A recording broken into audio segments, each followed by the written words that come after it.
दोस्तों, कहा जाता है कि इस दुनिया में भिन्न भिन्न प्रकार के लोग रहते हैं, लेकिन अगर मैं अपने नज़रिए की बात करूं तो मेरे हिसाब से सिर्फ दो ही प्रकार के इंसान होते हैं।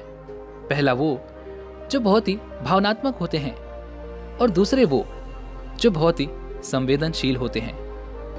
पहले तरह के इंसान वो होते हैं जिनके अपने किसी प्रियजन पर कोई विपत्ति आने पर उन्हें भी बड़ी तकलीफ होती है, या फिर उन्हें कोई गहरी चोट लग जाए, या उन्हें कोई दुखी दिख जाए तो ऐसे पर वे लोग बहुत ही दुखी हो जाते हैं। और जो दूसरे तरह के लोग होते हैं उन्हें कोई फर्क नहीं पड़ता उनके आसपास क्या हो रहा है, क्या होने वाला है। भले ही उनके सामने दुनिया पूरी उलट पलट हो जाए, लेकिन उन्हें कोई फर्क नहीं पड़ता। वो जिस तरह के काम आज कर रहे हैं वैसे ही कल भी करते रहेंगे, वैसे ही परसों भी करते रहेंगे, और उनकी जो दिनचर्या है ये ऐसी ही चलती रहती है। तो अब यहाँ पर सवाल ये उठता है कि इन दोनों तरह के लोगों में से सबसे ज्यादा सुखी कौन रहता है, भावनात्मक या फिर संवेदनशील? तो इस बात को महात्मा बुद्ध की एक छोटी सी कहानी से हम समझने की कोशिश करते हैं। ये कहानी बहुत पहले की है, जब किसी नगरी में महात्मा बुद्ध ठहरे हुए थे। उसी नगरी का एक व्यक्ति जिसे महात्मा बुद्ध के बारे में सब कुछ पता था, वो ये जानता था कि महात्मा बुद्ध के पास जो कोई जाता है उसे अपने सवालों का जवाब अवश्य मिलता है। वह व्यक्ति महात्मा बुद्ध के पास गया, उन्हें प्रणाम किया और फिर उनसे कहने लगा कि हे बुद्ध, मुझे आपसे कुछ पूछना है, क्या आप मेरे इस सवाल का जवाब दे पाएंगे? महात्मा बुद्ध कहते हैं कि पूछो, तुम्हें क्या पूछना है, तुम्हारे हर सवाल का जवाब मैं अवश्य दूंगा।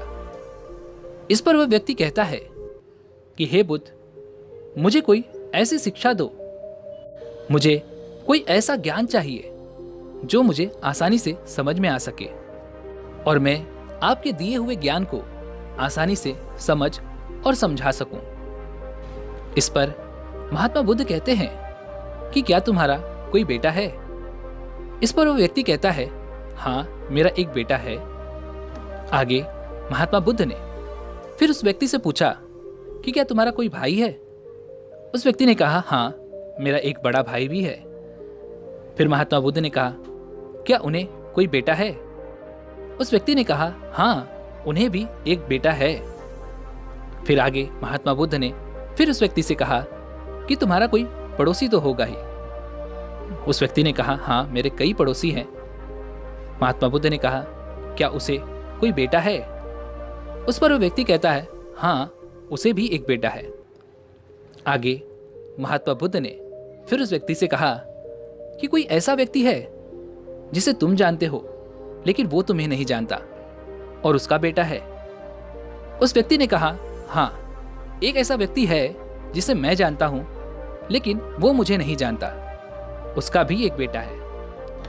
आगे महात्मा बुद्ध ने उस व्यक्ति से कहा, चलो अच्छा मान लो कि तुम्हारा बेटा कहीं खो जाए और वो फिर तुम्हें कभी ना मिले, तो तुम्हें क्या दुख होगा? उस व्यक्ति ने कहा, हाँ, मुझे बहुत दुख होगा, इतना दुख कि मैं आपको बता भी नहीं सकता कि मैं भला उस दुख में क्या करूंगा। उसके बिना तो मेरी पूरी दुनिया ही उजड़ जाएगी। मैंने अपने बेटे के बिना जीवन में कभी जीने की सोची ही नहीं है। मुझे इतना दुख होगा कि शायद मैं उस दुख को बर्दाश्त भी ना कर पाऊं। उस व्यक्ति की इन बातों को ध्यान से सुनने के बाद महात्मा बुद्ध ने उस व्यक्ति से फिर पूछा कि अच्छा बताओ, तुम्हारे बड़े भाई का बेटा अगर कहीं खो जाए और वो फिर कभी ना मिले तो फिर क्या तुम्हें दुख होगा? इस पर वह व्यक्ति कहता है कि तब भी मुझे बहुत दुख होगा, लेकिन तब शायद मुझे उतना दुख ना हो जितना मेरे बेटे के खो जाने पर होगा, लेकिन दुख तो मुझे तब भी बहुत होगा। आगे महात्मा बुद्ध ने उस व्यक्ति से फिर पूछा कि अच्छा ठीक है, मान लो कि तुम्हारे पड़ोसी का बेटा कहीं खो जाता है और वो फिर कभी नहीं मिलता, तो इस पर क्या तुम्हें दुख होगा? इस पर वह व्यक्ति कहता है कि मुझे तब भी बहुत दुख होगा, लेकिन उतना नहीं जितना कि मेरे बेटे और मेरे बड़े भाई के बेटे के खो जाने पर होगा। लेकिन दुख तो फिर भी होगा। आगे महात्मा बुद्ध ने उस व्यक्ति से फिर एक बार सवाल किया और कहा, अच्छा ठीक है, अब मान लो कि वो जो व्यक्ति जिसे तुम जानते हो लेकिन वो तुम्हें नहीं जानता, अगर उसका बेटा कहीं खो जाए और फिर कभी ना मिले तो क्या तुम्हें दुख होगा? इस पर वह व्यक्ति कहता है कि अब शायद मुझे उतना दुख ना हो, क्योंकि मैं तो उस आदमी को जानता हूं लेकिन वो मुझे नहीं जानता और इससे हमारा कोई संबंध भी नहीं बन पाता, इसलिए शायद मुझे उतना दुख ना हो, या फिर मुझे बिल्कुल भी दुख ना हो। आगे महात्मा बुद्ध ने उस व्यक्ति से फिर एक सवाल किया और कहा कि अच्छा बताओ, हमारा दुख किस बात पर निर्भर करता है? काफी देर सोच और विचार करने के बाद उस व्यक्ति ने महात्मा बुद्ध को जवाब देते हुए कहा कि हमारा दुख इस बात पर निर्भर करता है कि हम किसी भी चीज से किस भावना से जुड़े हुए हैं, उससे हमारा क्या संबंध है और वो संबंध हमारे लिए कितना मायने रखता है, हमारा उससे कितना लगाव है और हम किस हद तक उस रिश्ते को या फिर उस चीज को चाहते हैं। और इसी बात से ये भी निर्भर होता है कि मुझे कितना दुख होगा। आगे महात्मा बुद्ध ने उस व्यक्ति से कहा कि मान लो तुम्हारा बेटा जब छोटा था तब क्या वो मिट्टी के घर नहीं बनाया करता था? इस पर वह व्यक्ति कहता है कि बाल्यावस्था में तो हमने भी मिट्टी के घर बनाए हैं और मेरा बेटा भी मिट्टी के घर बनाकर खेला करता है। कोई भी बच्चा होगा तो वो मिट्टी के घर अवश्य बनाएगा और उनसे खेलेगा। इस पर महात्मा बुद्ध ने उस व्यक्ति से कहा कि अच्छा ठीक है, मान लो कि उसी समय जिस समय तुम्हारे बेटे ने मिट्टी का घर बनाया है, ठीक उसी समय कोई ऐसी आपदा आ जाती है या फिर कोई व्यक्ति या फिर कोई भी चीज जो उस मिट्टी के घर को तोड़ देती है, गिरा देती है, तो क्या तुम्हारा बेटा उस समय रोएगा नहीं? क्या उसे दुख नहीं होगा? इस पर वह व्यक्ति कहता है कि वो अवश्य ही रोएगा, क्योंकि वो एक बच्चा है, उसे ये समझ नहीं कि जो घर उसने बनाया है वो केवल एक मिट्टी का घर है और खेलने मात्र योग्य ही है, जिस वजह से उसे दुख भी होगा और वो रोएगा भी। तब महात्मा बुद्ध ने उस व्यक्ति से फिर पूछा, तो क्या तुम उसका साथ दोगे? इस पर वो व्यक्ति कहता है कि मैं भला उसमें उसका साथ क्यों दूंगा? वो एक बच्चा है, उसके मन में हजारों खेल के विचार आते हैं। वो मिट्टी के घर भी बनाकर खेल सकता है, उसे वो घर बहुत सुंदर लगता है, जिससे वो उसके साथ जुड़ भी जाता है, उसकी भावनाएं भी उस घर के साथ जुड़ जाती हैं। लेकिन मैं ये जानता हूं कि वो एक मिट्टी का घर है और वो हमेशा इस तरह से बना नहीं रह सकता, उसे आज नहीं तो कल टूटना ही होगा। इस पर महात्मा बुद्ध मुस्कुराए और उन्होंने कहा कि अब तुम्हें समझ में आ चुका है।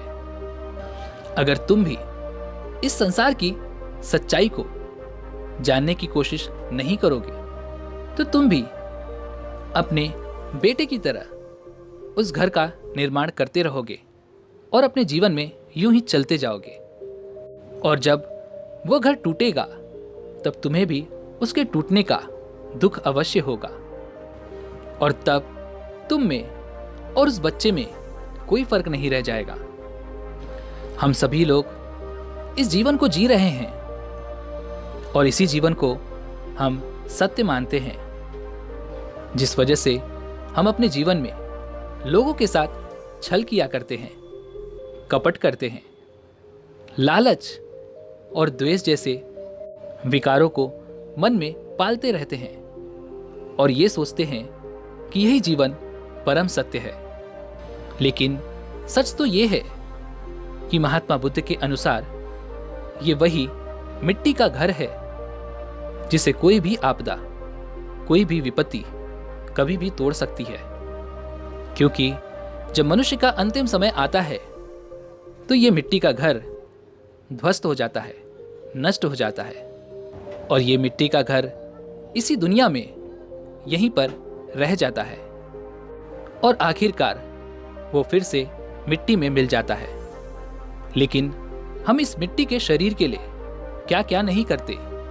लेकिन जो व्यक्ति इस बात को समझ जाता है, जिसे इस बात का एहसास है कि एक ना एक दिन ये मिट्टी का शरीर नष्ट होना ही है, यानी ये मिट्टी का घर टूटेगा अवश्य, तब वह व्यक्ति चाहे सुख हो या दुख, परिस्थिति चाहे कुछ भी हो, वो उन परिस्थितियों में एक सा बना रहता है। क्योंकि वो ये जानता है कि आज नहीं तो कल उसे जाना अवश्य होगा। ये शरीर और ये संसार नश्वर है, क्योंकि जो बना है वो नष्ट भी अवश्य होगा। और जब कोई व्यक्ति इन सब चीज़ों को जान लेता है कि जो कुछ भी हमारे पास है वो हमेशा ऐसा ही नहीं रहने वाला, तो धीरे धीरे उस व्यक्ति के मन में एक ध्यान का बीज उत्पन्न होने लगता है, जो उसे वह दृष्टि देता है जो जीवन और मृत्यु के परे होती है। एक ऐसी भावना, एक ऐसी दृष्टि जो उसे जीवन और मृत्यु के इस चक्र से हटकर सोचने और देखने की दृष्टि देती है। अगली कहानी दो बौद्ध भिक्षुओं की है, जिसमें से एक भिक्षु बूढ़ा था और एक जवान। वो दोनों भिक्षु भिक्षा मांगकर आश्रम की ओर लौट रहे थे और आश्रम की ओर जाते वक्त उन्हें एक नदी पार करनी पड़ती थी। एक स्त्री भी उस नदी को पार करने के लिए किनारे पर खड़ी थी। वह स्त्री भी उस नदी को पार करना चाहती थी, लेकिन वो उसकी गहराई से अनजान थी। और उसी वक्त वो दोनों भिक्षु भी वहां से गुजर रहे थे। बूढ़ा भिक्षु आगे चल रहा था, तभी उसकी नजर उस स्त्री पर पड़ी। वह बूढ़ा भिक्षु उस स्त्री को देखकर यह समझ चुका था कि वह स्त्री मदद चाहती है, वह यह नदी पार करना चाहती है। उसने सोचा कि उस स्त्री को यह नदी पार करवा दे।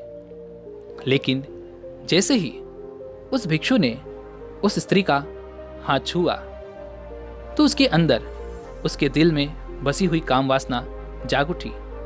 स्त्री को छूते ही उस बूढ़े भिक्षु के शरीर में कपकपी सी छा गई।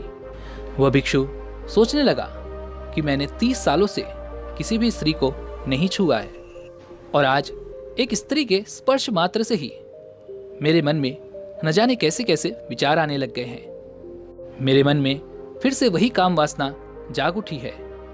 तभी उस बूढ़े भिक्षु को ख्याल आया कि अगर मैं इस स्त्री को ये नदी पार करवाता हूं तो मेरे अंदर काम वासना के ख्याल आ जाएंगे और मेरी 30 साल की तपस्या, साधना सब व्यर्थ हो जाएगा।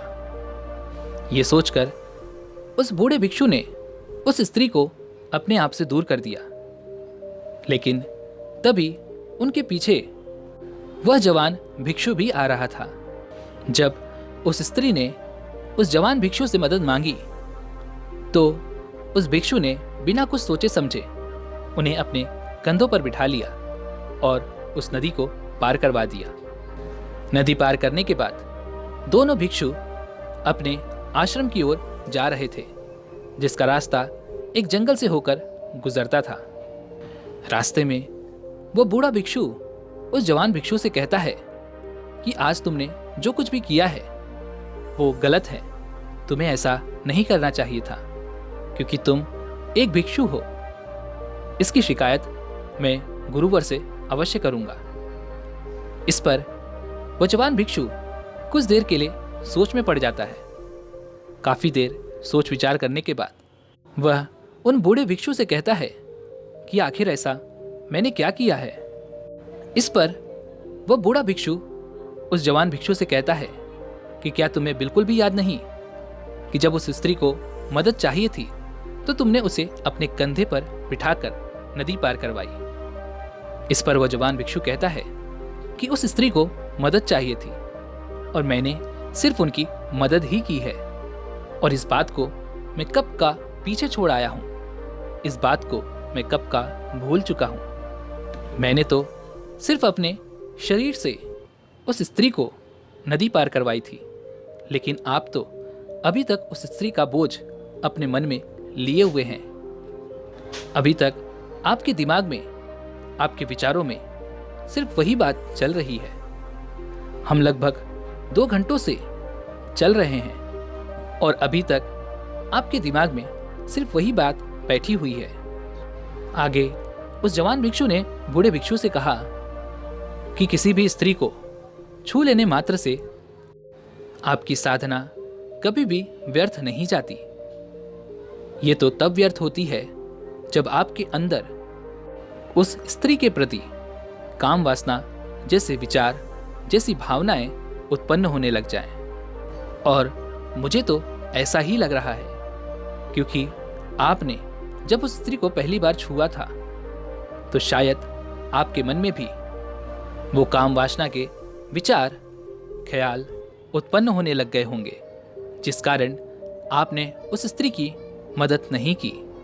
और आपके मन में शायद ये ख्याल भी आए होंगे कि अगर मैंने इस स्त्री को छू लिया और मेरे मन में काम वासना के उन विचारों के कारण अगर मेरी साधना खराब हो गई तो मेरा पूरा जीवन व्यर्थ हो जाएगा। दोस्तों, मन में ख्याल आना या फिर मन में ख्यालों का उत्पन्न होना और वास्तविकता में भोग करना, इन दोनों में कोई बहुत बड़ा फर्क नहीं है।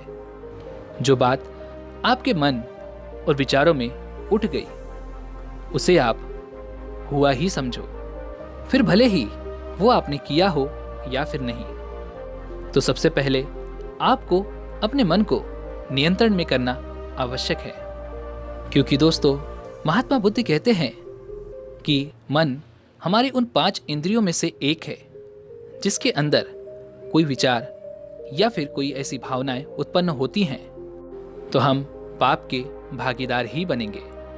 इसलिए हमें इन इंद्रियों पर अपना नियंत्रण रखना आवश्यक है।